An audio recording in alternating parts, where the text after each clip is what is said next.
Bonjour à tous. Voici quelques conseils sur la vulgarité en anglais britannique. Pour réussir ces insultes en anglais, il faut distinguer trois groupes d'insultes. Le premier groupe d'insultes porte sur l'intellect de la personne. Voici quelques-unes des insultes les moins vulgaires qui mettent en question l'intellect de la personne insultée.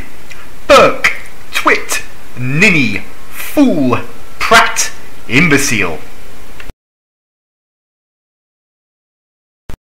Maintenant, on arrive dans la vraie vulgarité. Ce deuxième groupe d'insultes souligne les failles ou les habitudes sexuelles de la personne en question. Voici quelques insultes ayant une connotation sexuelle. Tit, arsewipe, knob jockey, bellend, dickhead, wanker, tosser.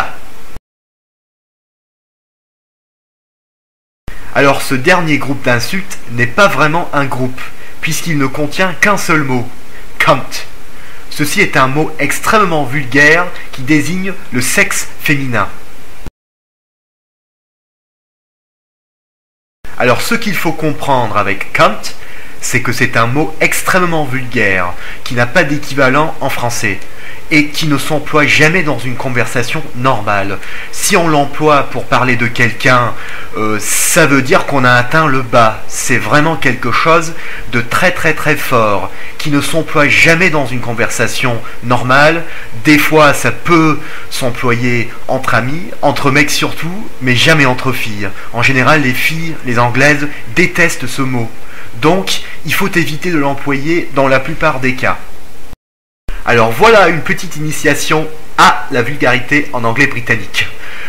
C'est quelque chose que vous n'allez surtout pas apprendre dans le cadre d'une formation plus classique ou à l'école ou au collège ou au lycée ou que vous soyez, mais je trouve que quand on apprend une langue, c'est quelque chose de très intéressant.